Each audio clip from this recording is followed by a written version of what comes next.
आपस में क्या चर्चा की बताइए? कहाँ जाओगे पिकनिक मनाने, ऐसा कुछ डिस्कस किए?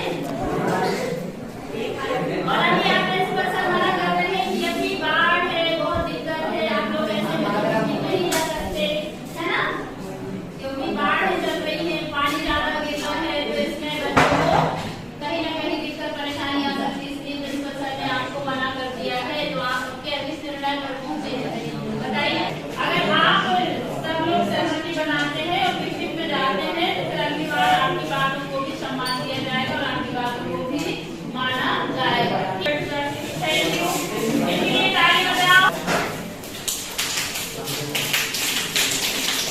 असल जिंदगी यानी वास्तविक जीवन में भी ऐसे कई मोड़ आते हैं जहां हम सोचते हैं कि सिर्फ हमारी बातें ही सुनी जाए, मानी जाए और मनवाने का हम लोग प्रयास भी करते हैं। ऐसा आज हम देख ही रहे हैं आज के समय में ऐसा कि अगर मम्मी कुछ बनाने की तैयार नहीं बच्चे जिद करके कि नहीं हमें इसी चीज को खाना है, हमें बना के दो, अभी दो, ऐसे जिद करके और बनवा लेते हैं। तो ये चीजें मतलब अपनी बात को मनवाने का एक जिद करके, लेकिन ये संवाद जो है वो तर्कपूर्ण नहीं है, अच्छा संवाद नहीं है। प्रभावी रिश्ते बनाने के लिए यह उपयोगी है कि हमारा तर्क संवाद बहुत ही अच्छा हो, आपस में एक दूसरे की भावनाओं को ध्यान रखते हुए, एक दूसरे का सम्मान करते हुए, जब किसी की भावनाओं को ठेस न पहुंचे, इस बात का हमें विशेष ध्यान रखना है। कार्य के लिए हमें आपस में एक दूसरे के सहयोग की भावना, एक दूसरे से मदद की भावना, यह बहुत जरूरी है। हम लोग सब आपस में एक दूसरे का सहयोग करने के लिए हमेशा तत्पर रहें, ठीक है, तैयार रहें।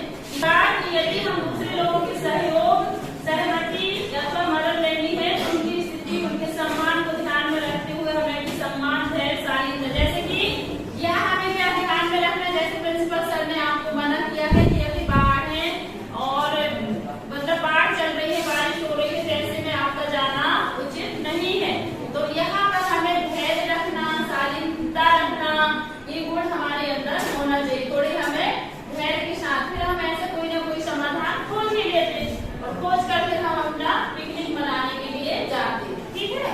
और यदि हम जल्दबाजी करते हैं तो फिर कहीं ना कहीं हमें नुकसान उठाना पड़ता है। तो हमें दूसरों की भावनाओं का सम्मान करना कितना आवश्यक है, वो चीज इस पिकनिक के माध्यम से दिखाया गया है कि जब भी कोई तर्क संवाद करते हैं तो उसमें स्पष्टता होनी आवश्यक है और दूसरों का सम्मान भी, ना कि हमारी वजह से किसी को अपमानित होना पड़े या हम किसी का सम्मान नहीं कर रहे, जानबूझ के हंसी उड़ा रहे हैं, मजाक कर रहे हैं, इस तरह की भावना बिल्कुल नहीं। कि यदि कोई कार्य में थोड़ी देर हो रही है उसे सबको शांत लेकर चलना बहुत ही आवश्यक होता है, ना कि हम अपने अपने नहीं, आप जाओ चाहे न जाओ, मैं तो जाता हूँ, आपको जब लगे तब चले जाना। यदि सबको समूह को साथ में ले जाना है तो उसके लिए हमें सबका ध्यान रखते हुए, सबके लिए सहयोग करते हुए और आगे बढ़े, धैर्य के साथ, शालीनता के साथ और सबका इसकी सबकी भावनाओं का, सबका सम्मान का विशेष ध्यान रखना। तोड़ने की धमकी भी नहीं जाएगा, मैं दोस्ती तोड़ दूंगा, इस तरह की बातें होती है ना, या हमको चलना है, अगर तुम नहीं जाओगे तो हम आपसे दोस्ती नहीं रखेंगे, इस तरह की बातें होती है ना।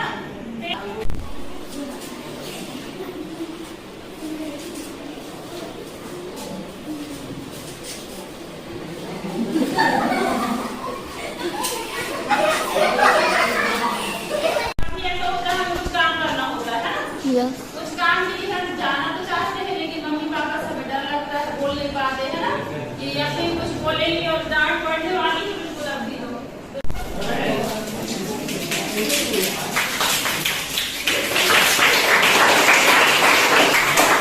क्या है हमारे संबंध, ठीक है, बाटूल 3 हमारे संबंध सत्य, स्वस्थ और सकारात्मक रिश्ते और जो जीवन कौशल शिक्षा के अंतर्गत आते हैं।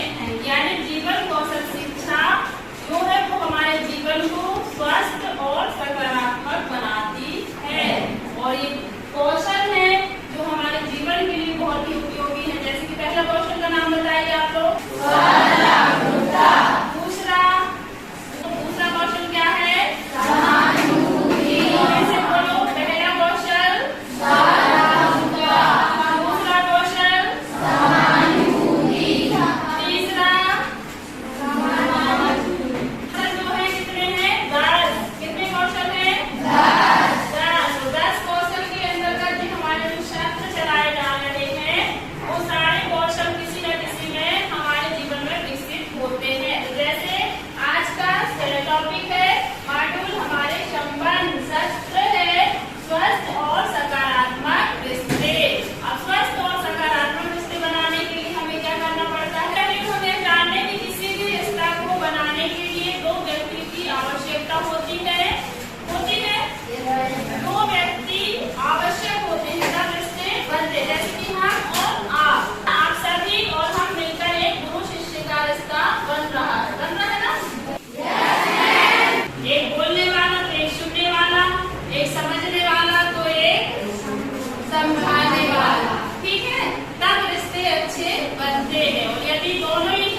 यदि सिर्फ हम बता रहे हैं और आप बिल्कुल कुछ भी नहीं बोल रहे हैं तो इससे हमारा गुरु शिष्य का रिश्ता जो है वो उतना सकारात्मक और स्वस्थ नहीं बन पाता। समझ रहे हो? आप भी खुलकर बातें करना, खुल के अपनी जो भी बात है, समस्या है, हर एक बात हम तक पहुंचाना, हमारी बात अपने तक रखना, अपने जीवन में उतारना, यही तो है सकारात्मक और स्वस्थ रिश्ते होते हैं। ठीक है, समझ में आया है? देखो और तरीका जो बात करने का ढंग होता है, मैं आपको हमेशा बताती हूँ ना कि अच्छे से बात करो, मधुर आवाज में बोलो, यस मैम, सर, मतलब ऐसे नहीं कि yes ma'am, yes sir, yes, ऐसे बोलना अच्छा लगता है या ऐसा बोलना अच्छा लगता है? यस मैम, यस सर, कैसा अच्छा लगता है बताओ? ये जो हमारे बोलने का, बात करने का जो तौर तरीका है वो हमारे व्यक्तित्व को दर्शाता है ना, हम कितने अच्छे विद्यार्थी हैं। तो यह हमारा रिश्तों को प्रभावित करता है, जो हमारा बात करने का तरीका है वो हमारे रिश्तों को प्रभावित करता है और अच्छा या बुरा रिश्ता है यह दर्शाता है। ठीक है, फिर अगला बिंदु है कि स्वस्थ और सकारात्मक संबंधों की पहली शर्त है दूसरों के स्वाभिमान और स्वतंत्रता का आदर करते हुए उनसे व्यवहार करना।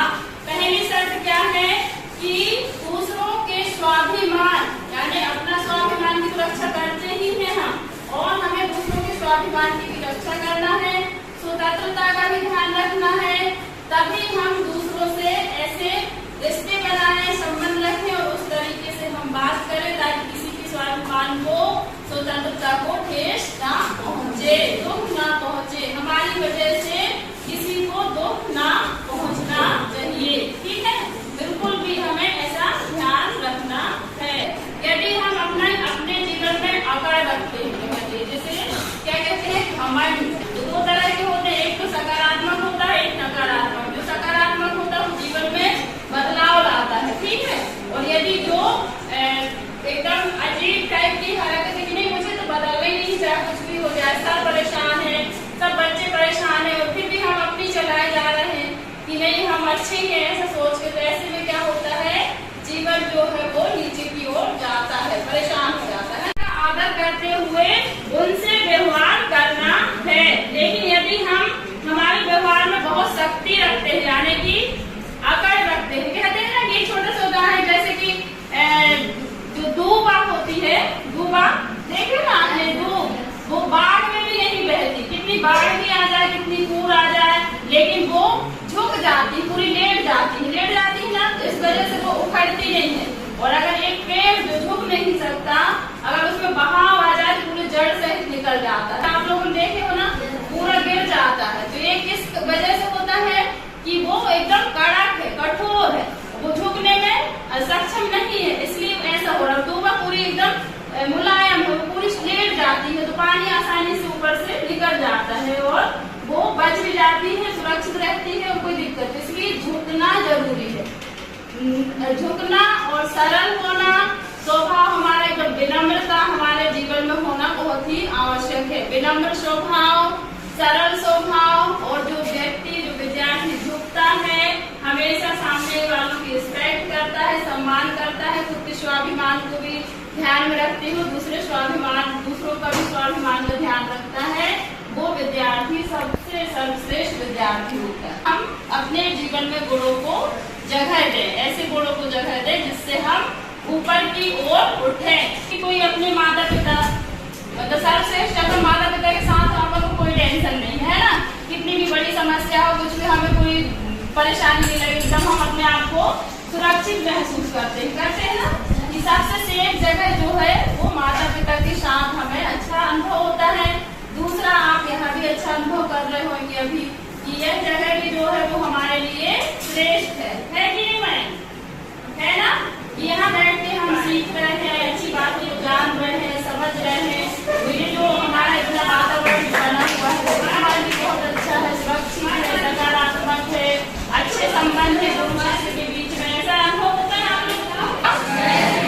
चलो, अच्छा लगना है ना, एक मुख्य बिंदु क्या है कि अच्छा लगता है, दूसरा सुकून देता है, तीसरा हम उनसे अपने मन की बात कह पाते हैं आसानी से, चौथा एक दूसरे पर विश्वास करते हैं, एक दूसरे को महत्व देते हैं। सबसे ज्यादा जरूरी है विश्वास करना आपस में भाई बहन, माता पिता, विद्यार्थी, दोस्त, शिक्षक, सबको हम क्या करें, विश्वास करें कि ये हमारे जीवन के लिए कितने अच्छी हमें दिशा दिखा रहे हैं, राह दिखा रहे हैं। हमें विश्वास करना और उसको हमें बढ़ना है, क्योंकि आपको अभी छोटे हो, आप समझ नहीं है, तो समझ नहीं है तो हमें बड़ों की आज्ञा का पालन करना अति आवश्यक होता है।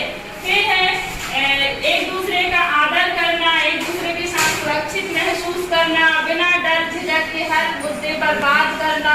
बनाने के लिए सकारात्मक रिश्ते और स्वस्थ रिश्ते के लिए सबसे पहला बिंदु है अपने आप को महत्व देना। अपने आप को महत्व देना ये पहला बिंदु है। जब आप अपने आप को महत्व देंगे तभी दूसरों को महत्व दे सकते हो। यदि आप खुद ही को महत्व नहीं दे रहे हैं, खुद ही उटपटांग आदत कर रहे हैं, उटपटांग व्यवहार कर रहे हैं, गाली गलौज दे रहे हैं, पढ़ नहीं रहे हैं, गंदी आदत सीख रहे हैं, गंदी चीजें खा रहे हैं, तो क्या आप दूसरों को सही सलाह दे सकते हो? नहीं दे सकते। जब हमारे अंदर खुद ही सद्विचार होंगे, सद्भाव होंगे, सदाचरण होगा, तभी तो हम वो चीजें दूसरों को सिखा पाएंगे। ठीक है, तो ये पहला बिंदु था। दूसरा है खुद को अपमानित ना करें। जब हम अपने आप को, कभी कई बार होता है ना कि मेरी किस्मत खराब है, मैं तो ऐसे घर में पैदा हुई हूँ, या मैं ऐसे घर से हूँ जहाँ कुछ नहीं है, इस तरह की जो बातें होती है ना, तो इससे हमारे मन में क्या आ जाती है, नकारात्मकता आ जाती है और फिर अच्छे विचार नहीं आते। ठीक है, जब हम अगर बुरे विचारों के फिर देने लगेंगे तो अच्छे विचार आएंगे क्या, बताओ?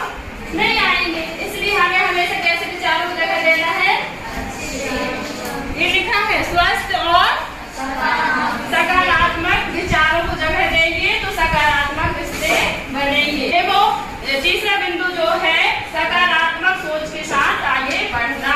यानी जब हम सकारात्मक सोच रखते हैं तो इससे हमारे रिश्ते भी सकारात्मक स्वस्थ होते हैं, हमारा जीवन भी स्वस्थ होता है, हमारे जीवन में हमेशा अच्छाइयाँ रहती हैं, हमेशा हम अच्छे काम की ओर अग्रसर होते हैं।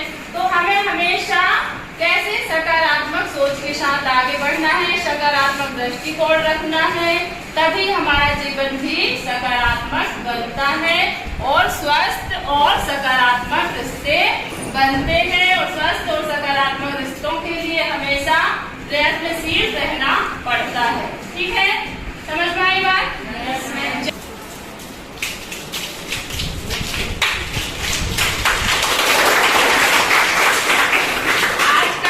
यही समाप्त होता है। बहुत बहुत धन्यवाद। और आप सभी लोग स्वस्थ रिश्ते बनाएं, सकारात्मक सोच रखें और अपने जीवन में खूब आगे बढ़ें।